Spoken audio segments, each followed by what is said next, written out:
30 अक्टूबर 2023 में राहु का राशि परिवर्तन हो रहा है, यानी राहु मेष राशि से मीन राशि में यानी उल्टी गति में जाकर मीन राशि में गोचर करने वाले हैं। वहीं पर अगर देखा जाए तो राहु का जब गोचर होगा तो केतु का गोचर भी कन्या राशि में होगा। और राहु का ये जो गोचर है, केतु का जो ये राशि परिवर्तन है, एक तो 18 साल बाद हो रहा है मीन राशि में, साथ ही साथ 18 महीने के लिए रहेगा। यानी कि देखा जाए तो 30 अक्टूबर 2023 से लेकर और 30 मई 2025 तक राहु देव मीन राशि में रहने वाले हैं और वहीं पर केतु देव कन्या राशि में रहने वाले हैं। अब राहु केतु के कुछ रोचक तथ्य मैं बताने जा रहा हूं जो कि आपको बड़ा हैरान करने वाला है। पहला मित्रों, राहु केतु की कोई अपनी राशि नहीं है, यानी कि अभी तक, यानी कि इस वीडियो 2023 तक और जब से राहु केतु का सर कटा है तब से अभी तक विद्वानों के बहुत अलग अलग मत हैं। मतलब राहु केतु में जितना कन्फ्यूजन है ना मित्रों, उतना कन्फ्यूजन किसी में नहीं है। कोई ये मानता है कि मिथुन राशि राहु की उच्च राशि होती है, कोई मानता है कि धनु राशि राहु की उच्च राशि होती है। इसी प्रकार से केतु में अलग अलग कन्फ्यूजन है, कौन मित्र है कौन शत्रु है, लोग अलग अलग तरीके से अलग अलग विद्वान डिस्क्राइब करते हैं, बिल्कुल कन्फ्यूजन है इसमें। साथ ही साथ सबसे बड़ी इंटरेस्टिंग बात मैं आपको बताऊं, राहु केतु एक ही शरीर से उत्पन्न हुए हैं, यानी कि एक आत्मा दो जान है, लेकिन उसके बाद भी देखा जाए दोनों में भी आपस में शत्रुता है। यानी जब देवता का दर्जा दोनों को मिल गया, राहु को और केतु का, तो एक दूसरे से भी चिढ़ने लगे और एक दूसरे से भी शत्रुता इन्होंने कर ली, जैसे भाई भाई आपस में लड़ते हैं। इसी तरह से देखा जाए तो दूसरा इंटरेस्टिंग पॉइंट क्या है, राहु जिसकी कुंडली में प्रबल होता है ना, वो बहुत बड़ा कॉपी कैट होता है। अब कॉपी कैट का मतलब कि ऐसे व्यक्ति के अंदर चालाकी और देखिए चालाकी जन्मजात होती है। ऐसे लोग बहुत चालाकी करते हैं, बुद्धि से बहुत तेज होते हैं। साथ ही साथ किसी चीज़ की कॉपी करने में जैसे कहते हैं ना, जूते की कॉपी बना ली, सॉफ्टवेयर की कॉपी बना ली, उसकी नकल बना ली, कॉपी करने में बड़े एक्सपर्ट होते हैं, ओरिजिनल को भी मात देते हैं।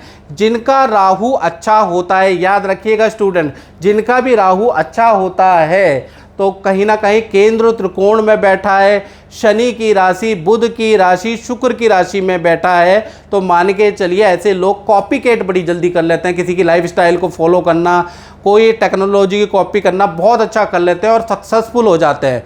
साथ ही साथ केतु के बारे में बात करें तो केतु जो ग्रह है वो इंट्यूशन वाला होता है, यानी केतु जिसका भी स्ट्रांग होता है। और केतु किन राशियों में स्ट्रांग होता है, ये बड़ा कंफ्यूजन है। केतु अधिकतर मित्रों जो राशियां हैं बुध की, गुरु की, शुक्र की राशियों के अंदर स्ट्रांग होता है। याद रखिएगा, बुध की राशि, गुरु की राशि, शुक्र की राशि में स्ट्रांग माना जाता है केतु को। तो यहाँ पर केतु अगर होंगे तो आपकी कुंडली में और केंद्र त्रिकोण में होंगे तो केतु आपका अच्छा है, आपके अंदर इंट्यूशन पावर हो जाएगी, यानी आपको एक अनुभव पता चलेगा कि आगे क्या होने वाला है, 10 साल बाद टेक्नोलॉजी कहाँ जाएगी। आपको बुरे और अच्छे की इंट्यूशन आने लगेगी, आपके अंदर इंट्यूटिव पावर आ जाएगी, जिसके कारण आप जो हैं अपने भविष्य को अच्छा बना सकते हैं।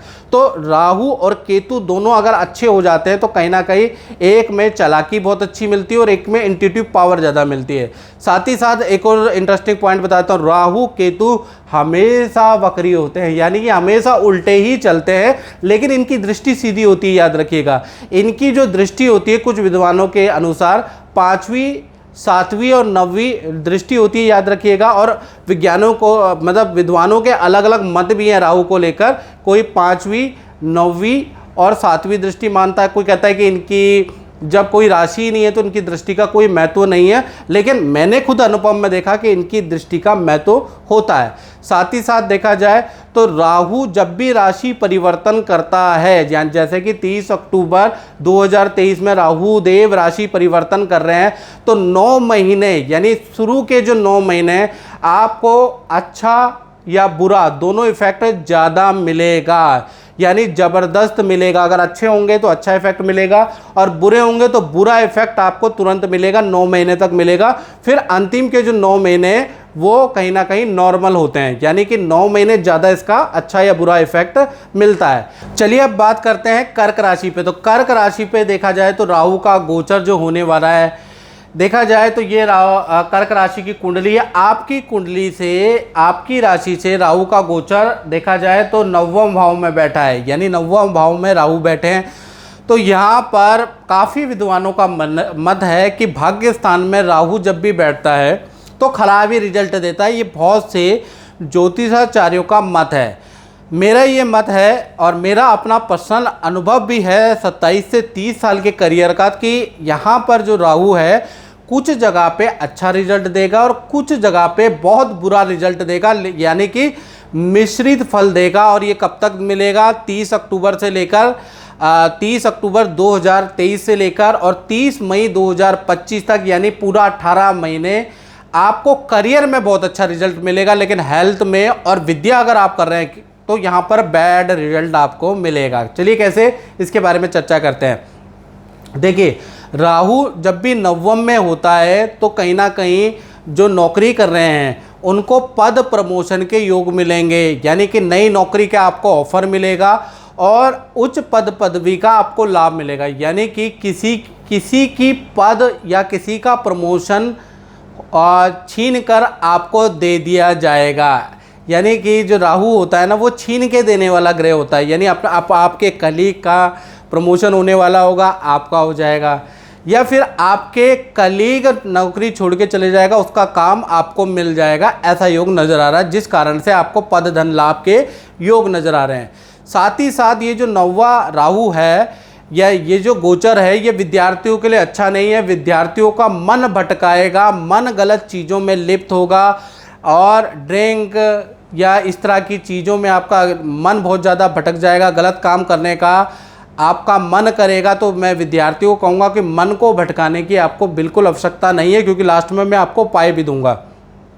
और कुछ लोगों पे देखा जाए तो ये जो 9वां राहु है, यानी कि कुछ लोगों के ऊपर, कुछ कर्क राशि वाले अघोर साधना, तंत्र साधना में इनका इंटरेस्ट जाग जाएगा, यानी कि अघोर की दीक्षा लेंगे, अघोर के बारे में जानेंगे, तंत्र की पूजा करेंगे, तांत्रिकों से मिलेंगे, अघोरियों से मिलेंगे, यानी इसमें कुछ कर्क राशि वालों का इंटरेस्ट जाग जाएगा, ऐसा योग नज़र आ रहा है।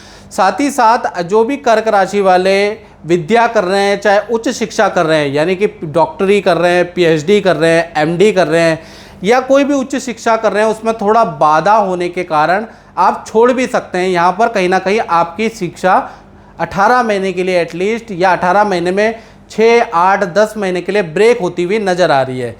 स्वास्थ्य पे देखा जाए तो कर्क राशि पे इसका बुरा असर रहेगा। कहीं ना कहीं देखा जाए तो आपको डिप्रेशन हो सकता है, मानसिक रूप से आपको दुविधा हो सकती है, मानसिक रोग कर्क राशि को हो सकता है, पैरों में प्रॉब्लम कर्क राशि को हो सकती है।